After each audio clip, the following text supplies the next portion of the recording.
Good morning, class. So today we are going to study social studies. So open your books, page number 9. So our chapter number 2 is weather and climate.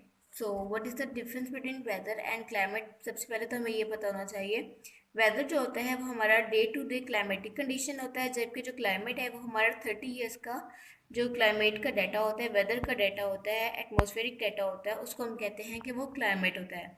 So weather क्या है? Weather is the climatic condition on any one day. किसी भी एक दिन का जो भी climatic condition होगा उसको हम क्या बोलेंगे? Weather.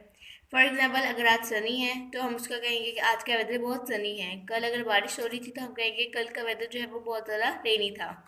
Now next is climate. Climate क्या होता है? Average of the weather conditions over a whole year. एक पूरे साल का जो वेदर का वो होती है कंडीशंस होती हैं, उनकी जब हम एवरेज निकालते हैं तो उसको हम बोलते हैं क्लाइमेट। और क्लाइमेट जो है वो बेसिकली 30 ईयर्स का सो अब नेक्स्ट उन्होंने क्या बताया हुआ है कि जो आर्टिक रीजन्स हैं वहाँ पे despite a few days of the sunshine has a bitterly cold climate, कि बहुत कम डेज होते हैं जैसे कि वहाँ पे सनशाइन होता है। ओवरऑल वैसे वहाँ पे क्या रहता है? कोल्ड क्लाइमेट रहता है। Country climate of a country is very important. किसी भी कंट्री का जो क्लाइमेट है वो बहुत ज़्यादा इंपॉर्टेंट होता है। क्लाइमेट की वजह से ही हमारे पे डिपेंड करता है कि हम कैसे वहाँ पे जो है वो रहते हैं। फॉर एग्जांपल, नॉर्दर्न एरियाज़ में जो क्लाइमेट जो है वो बहुत ज़्यादा ठंडा होता है, इसलिए हमें वहाँ पे जो है वो वुलन कपड़ों में हम रहते हैं। जो अगर हम लोग दूसरे एरियाज़ की बात करते हैं, वहाँ पे क्या होता है? बहुत ज़्यादा गर्मी होती है, तो हम वहाँ गर्मी के इलाके में हम गर्मी के हिसाब से जो है वो अपनी क्लोथिंग करते हैं। सो they are the some causes जिसकी वजह से हमारे क्लाइमेट में क्या होता है? डिफरेंस पैदा होता है। वो कौन कौन से हैं? मेजर जो है वो हमारा टेम्परेचर है। टेम्परेचर के अंदर जो है वो फॉलोइंग चीज़ें आ जाती हैं, जैसे कि डिस्टेंस फ्रॉम द इक्वेटर आ जाता है, altitude, the height of a place above sea level. Distance equator से हमारे डिस्टेंस से क्या मुराद है? For example, this is our earth. ये सेंटर में क्या है? इक्वेटर है। इक्वेटर से हम जितना ऊपर जाएंगे यहाँ पे भी सर्दी होगी, और यहाँ से जितना हम नीचे आएंगे वहाँ पे भी क्या होगी? सर्दी होगी। मिड में जो है टेम्परेचर बहुत नॉर्मल रहता है। जिस तरह हम लोग इक्वेटर से ऊपर या इक्वेटर से बहुत दूर नीचे जाते जाएंगे तो हमारा टेम्परेचर क्या होता जाएगा? बहुत ज़्यादा कोल्ड होता जाएगा। सो सेकंड वन है altitude, the height of a place above sea level.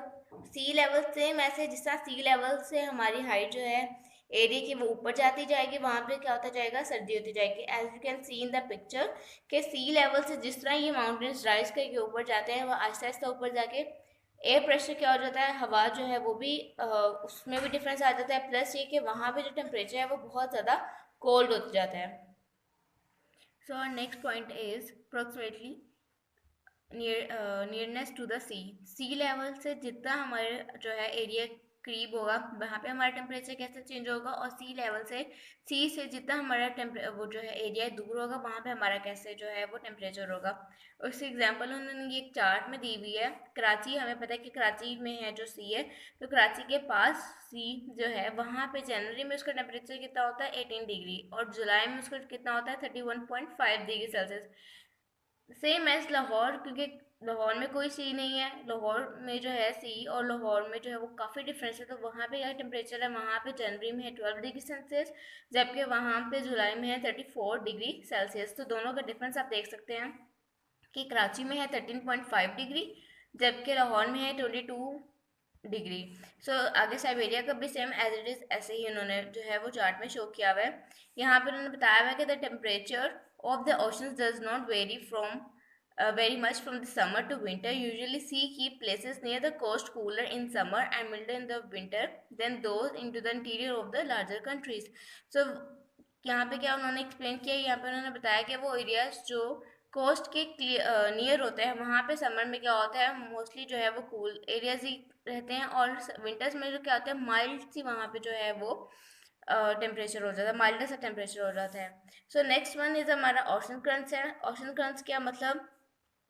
Temperature कैसे चेंज होता है ओशन करंट्स की वजह से? जिस तरह समुद्र में जो है, ओशंस में जो है हवाएं ज़्यादा होती हैं, हमारी वेव्स जो हैं। रेनफॉल, रेनफॉल भी क्या है? Is very important to determine the climate of a place. किसी भी जगह की जो क्लाइमेट है उसको शो करने के लिए रेनफॉल भी बहुत ज़्यादा इंपॉर्टेंट होता है।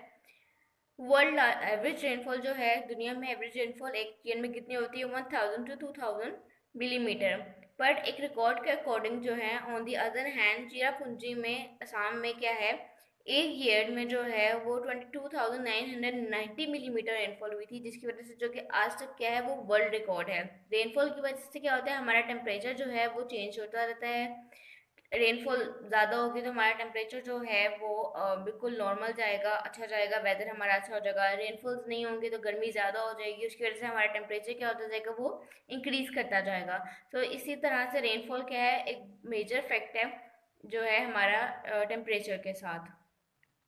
So our next one is air pressure और वेट। एयर प्रेशर का भी जो है टेम्परेचर के साथ बहुत अच्छा खासा लिंक है। वो किस तरह से है कि एयर प्रेशर जो होती है वो चेंज होती रहती है। एयर का प्रेशर मीन्स कि एयर कितनी तेज़ी से जो है हवा जो है वो चल रही है। अगर हवा बहुत ज़्यादा स्पीडी है तो देन उससे भी हमारा टेम्परेचर चेंज होगा। अगर हवा जो है वो बहुत ज़्यादा लो चल रही है तो उससे भी हमारे टेम्परेचर में क्या होगा, इफेक्ट आएगा।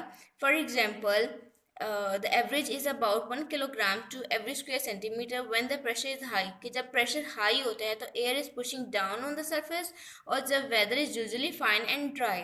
लेकिन when the pressure is low, जब एयर का प्रेशर क्या होता है, लो होता है, तब क्या होता है, usually stormy and wet weather होता है हमारा। Last one is direction of the wind. Direction of the wind से मुराद ये है कि एयर की डायरेक्शन जो है वो कैसी है, वो किस साइड पे जो है वो मूव कर रही है। The direction from which the wind usually blow also has an effect on climate. उससे भी क्या होता है कि डायरेक्शन से भी क्लाइमेट के ऊपर इफेक्ट पड़ता है। If a place mainly as north wind, अगर नॉर्थ विंड की तरफ से इट्स यूजुअली कोल्ड, तो वहाँ पे क्या होगी, वहाँ पे सर्दी होगी। सर्दी की तरफ मतलब नॉर्थ से अगर वो आ रही है तो यूजुअली वो विंड क्या होगी, वो ठंडी विंड होगी, ठीक है। और अगर वो साउदर्न हेमिस्फेयर से होगी तो वहाँ पे भी क्या होगी, वो कूल होगी। लेकिन अगर जो विंड है वो बीच में सेंटर में, इक्वेटर के सेंटर से वो चलेगी तो वो यूजुअली क्या हो जाएगी, वो वार्मर जो होगी, वार्मर होगी विंड जो है हमारी। सो आज की रीडिंग जो है वो यहाँ तक कंप्लीट है हमारी। नेक्स्ट जो है हम लोग इसके क्वेश्चन आंसर्स करें।